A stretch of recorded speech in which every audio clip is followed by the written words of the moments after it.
तो वेलकम है दोस्तों, BBMKU धनबाद जितने भी लोग एग्जाम देने वाले हैं कल या फिर आने वाले सेशन में, ठीक है। वैसे तो मैं स्पेशली 23-27 के लिए यह सैम्पल पेपर बनाया हूँ, मॉडल पेपर, ठीक है। इसमें टोटल आपको मात्र 6 क्वेश्चन दिए गए हैं और ये सभी के सभी एग्जाम में मैच करने वाले हैं। अब बोलिएगा इतना परफेक्ट आप कैसे बोल सकते हैं? देखिए भाई, अनुभव है और 6 में से आपके जितने भी क्वेश्चन हैं इसमें से 4 पक्का मैच करेगा, एकदम 4 पक्का मैच करेगा ही करेगा, ठीक है। तो ये 6 के 6 क्वेश्चन आपको बना के जाने हैं। इतना कर लीजिए, आपके एग्जाम में सोच लीजिए कि पेपर वायरल हो चुका है। मतलब वैसा मैं गलत काम नहीं किया हूँ, अपने अनुमान से मैं क्वेश्चन दे रहा हूँ, डेफिनेटली मैच करेगा, ठीक है। क्योंकि हर यूनिवर्सिटी का देता हूँ और मैच भी करता है। चलिए देखते हैं। तो सेमेस्टर 1 का पहला एग्जाम है आप लोगों का AEC हिंदी का, ठीक है। और सेशन है आपका 23-27, 4 ईयर अंडर ग्रेजुएट प्रोग्राम है, ठीक है। AEC हिंदी सभी के लिए कंपलसरी है, चाहे आप BA BCom BSc कोई भी कर रहे हो। ये क्वेश्चन है, नोट कर लीजिए, ठीक है।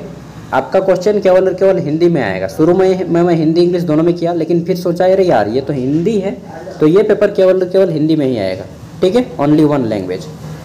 पहला है कि संप्रेषण की अवधारणा और उसके महत्व को लिखें, ठीक है। संप्रेषण क्या है, इसकी अवधारणा बताना है। अवधारणा मतलब परिभाषा, ठीक है। और इसका क्या महत्व है ये बताना है। नेक्स्ट क्वेश्चन है, संप्रेषण के विभिन्न प्रकारों या फिर आयामों, प्रकार बोलिए चाहे आयाम बोलिए, दोनों सेम है, ठीक है। संप्रेषण के विभिन्न प्रकारों को बताइए। संप्रेषण के कितने माध्यम हैं, ठीक है। अभी मैं इसके बारे में थोड़ा सा बताऊंगा। जैसे ये हमारा संप्रेषण हो गया, बातचीत हो गया। संप्रेषण मतलब बातचीत। संप्रेषण की परिभाषा के रूप में आप लोग लिख सकते हैं कि हम अपने भावों या विचारों को किसी भी माध्यम में व्यक्त करते हैं तो उसे संप्रेषण कहा जाता है। यह आपका मौखिक माध्यम हो सकता है, लिखित माध्यम हो सकता है, ठीक है। इशारा करके बता सकते हैं। ये प्रकार हो गए। नेक्स्ट है, संप्रेषण के कितने माध्यम हैं, ठीक है। तो मौखिक, लिखित, भाषिक, अभाषिक में अंतर कर लीजिएगा आप लोग, ठीक है। भाषा का प्रयोग करते हैं एक होता है भाषा का प्रयोग नहीं करते हैं। भाषा का प्रयोग जिसमें नहीं करते हैं उसको बोलते हैं इशारा, ठीक है। नेक्स्ट है हमारा तीसरा, संप्रेषण क्या है, दैनिक जीवन में इसका क्या महत्व है, ठीक है।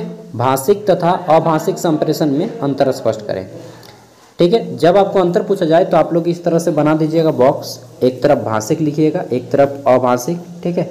और आप लोग आंसर कीजिएगा, ज़्यादा बेटर रहेगा।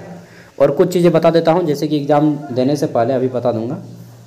फिर है हमारा चौथा क्वेश्चन, संप्रेषण के विभिन्न तकनीकों के बारे में बताइए।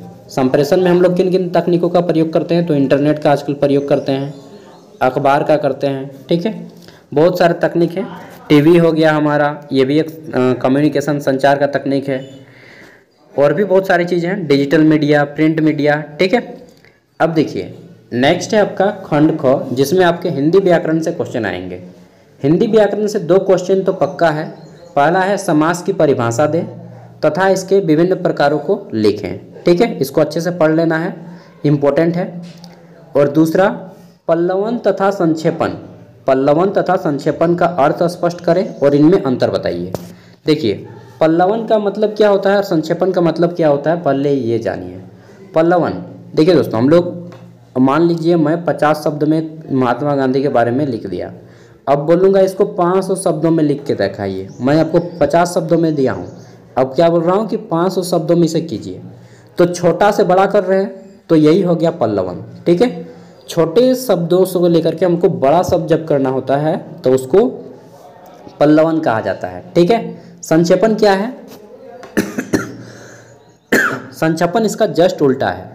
अब 500 शब्दों में लिखा हुआ है, इसको हम बोलेंगे कि 50 शब्दों में करके दिखाइए। तो छोटा कर रहे हैं, तो छोटा करना हो गया हमारा संक्षेपण, ठीक है। समझ गए? अब आप लोग कर लीजिएगा। फिर आपके 1 मार्क्स वाले जो क्वेश्चन आएंगे वो आएंगे पर्यायवाची शब्द से, विलोम शब्द से, अनेक शब्दों के लिए एक शब्द, मुहावरा एवं लोकोक्तियाँ, लिंग निर्धारण। ये टॉपिक है, इतना कंप्लीट कर लीजिए।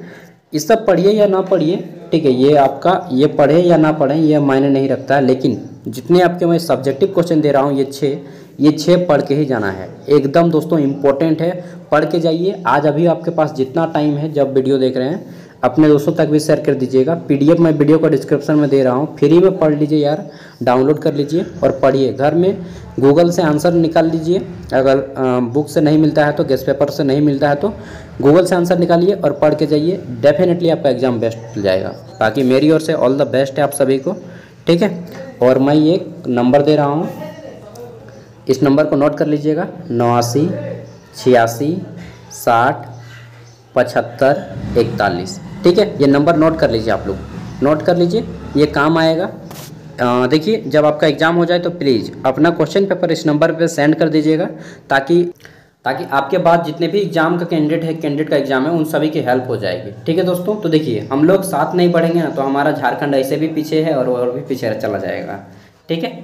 तो आप लोग साथ दीजिएगा तो मैं और कैंडिडेट की हेल्प कर पाऊँगा, बाकी सॉरी, ठीक है। और अगर कोई इंपॉर्टेंट क्वेश्चन है, जैसे एग्जाम को लेकर के बहुत सारा डाउट होता है किसी को, तो आप लोग इस कमेंट नंबर दे रहा हूँ, इससे आप हमें व्हाट्सएप नंबर है, फ़ोन मत कीजिएगा, ठीक है। आप व्हाट्सएप कर सकते हैं अपना क्वेश्चन। साथ ही मैं बता दूं कि अपना ब्लैक पेन लेके जाइएगा, क्योंकि वहाँ पे आपको OMR पेपर फिलअप करना होगा, ठीक है। OMR पेपर गोला करना होगा, आपका रजिस्ट्रेशन नंबर हो गया, नाम हो गया, एग्ज़ाम डेट, ठीक है। फर्स्ट जो पेपर रहेगा कुछ इस टाइप से, मतलब ये रहेगा, ये तो कॉपी जो रहेगा ना उसका फर्स्ट पेपर, ठीक है, वो OMR आपको भरना पड़ेगा, पूरा OMR पेपर रहेगा, ठीक है। तो ब्लैक पेन ब्लू पेन लेके जाइए और एग्ज़ाम में दोनों साइड मार्जिन छोड़ दीजिएगा। जैसे ये पेपर है तो इस साइड भी आपको मार्जिन छोड़ना है, इस साइड भी इंच लेके जाइए, अगर स्केल रहेगा तो अच्छी बात है। दोनों साइड पेज का मार्जिन छोड़ दीजिएगा, पेज आपका छोटा हो जाएगा, ठीक है, लिखने में भी सुंदर दिखेगा।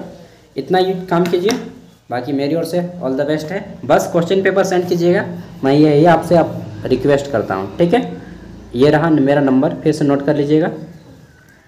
चलिए दोस्तों, मिलते हैं नेक्स्ट वीडियो में, और इसी तरह से मैं आपको गाइड करते रहूँगा बीच बीच में, ठीक है। Bye, take care.